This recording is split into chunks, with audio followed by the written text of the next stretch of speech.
Hey guys, welcome back to my channel. This is Jenny from Polly's Paper Studio, and you are watching day one of our 13 Days of Halloween series. I am so excited to bring you all of these fabulous holiday projects, and I do want to give a quick shout out to Tech Hubby for creating the most amazing intro that I could have ever hoped for, and all the help that he gives me behind the scenes to make me look good.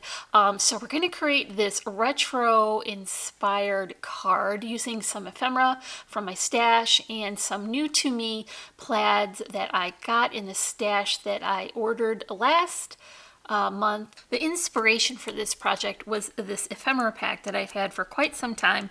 It has really fun retro images. There's a crow and some pumpkins with hats and some different elements like owls and 31s. It also had this a large die cut, and what happens for me is that I often look at something and think, whoa, that's too big. But what I did was I clipped around and then I cut it in half and rejoined it so that I could make it work for the size of my project. So here that is right here. You can see that I've got it much more manageable for a card size. So this is going to be the inspiration for my project.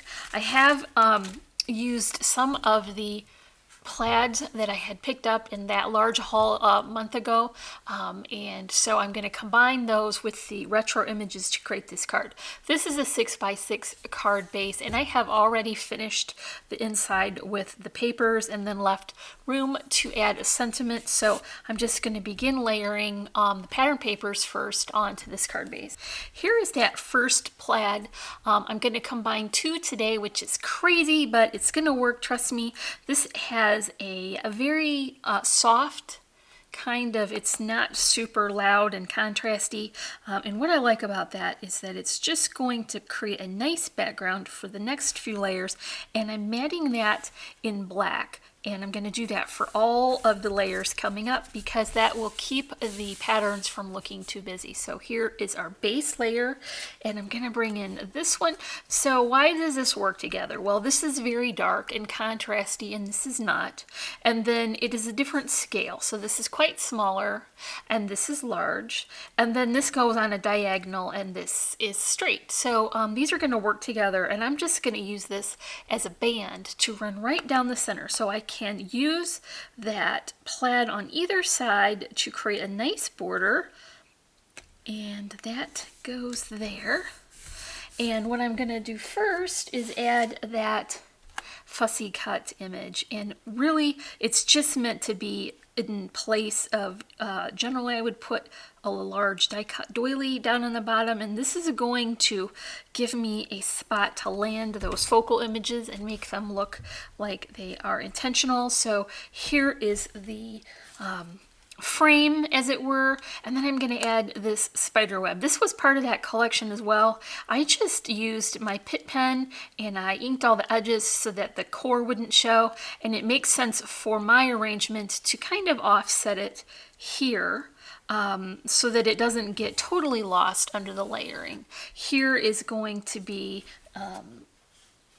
the next layer is an owl, and he's very fun and retro. What I want to do first is kind of gauge where he's going to go, because I also want to include this star that's a die cut. I got this is a chipboard from Gypsy Soul Laser Cuts. That's the Deco Star.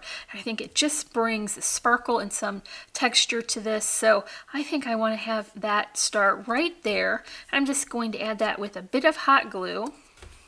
And it's okay with me if some of that glue squeezes out because it's going to be under the owl and it's not going to show. And I've just glued my finger to my card. Ouch. Okay, so now that owl can come back in, and I can begin to layer the rest of the elements around it. I've cut that up on a foam spacer, so that is going to be very dimensional. This frame is on foam as well, so I'm really building up the dimension here. I've got a sentiment as well, and then this tag. Here is going to be the sentiment. I have that up on a spacer because I've got the other layer on a spacer, and I don't want this to be not supported underneath. This sentiment was also part of that die cut set, and it was a much larger sentiment. I just cut off the portion that would make sense and fit on this card. So now I've got some layers going on. I want to bring in the floral arrangement, and what I did was I pre-arranged that like I usually do off project so that I can make sure to have all of the pieces fit without covering the image. I will leave a link in the description below so you can check out our flower series where I showed how and why I arrange off project. So what I've just done is die cut some leaves in black, and then I added stickles for a little sparkle. Here are some of those new rosebuds you may have seen in my really reasonable ribbon haul that I just did. These are flowers from Little Birdie Crafts. They are the Lucas Melon Frost. They've got a really gorgeous texture and they're very vintagey. Here is a magnolia from really reasonable ribbon. I inked that center because I didn't want the core to show as yellow. And then I've got one more of those stars here tucked in and a loopy twine bow on the back just to fill in that curve. So I'm going to add that with some hot glue, and then I'm going to begin the next step. And because I have already arranged this off project, I know that I'm going to be able to get all of those beautiful flowers tucked in there, and it's not going to interfere with the sentiment or the image. Now is the final detail. I would normally go for plaid ribbon. You know I've been enjoying that for my holiday projects, but I didn't know if I could work in 3 plaids. Well, I may have could, but I just went for a chevron instead. This is a striped twill. I've got a loopy bow on top. This is black burlap string, and then a very vintage button that came from that antique shop when we went last month.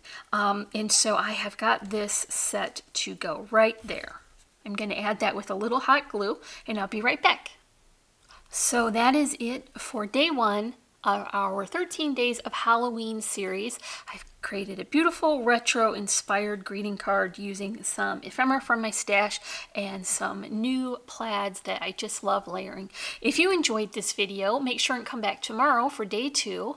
And if you want to leave me a comment, you can do that in the description below and give me a thumbs up. If you're not already, I would love for you to subscribe. And as always, I'm wishing you a happy and productive day, and I thank you so much for watching. Bye.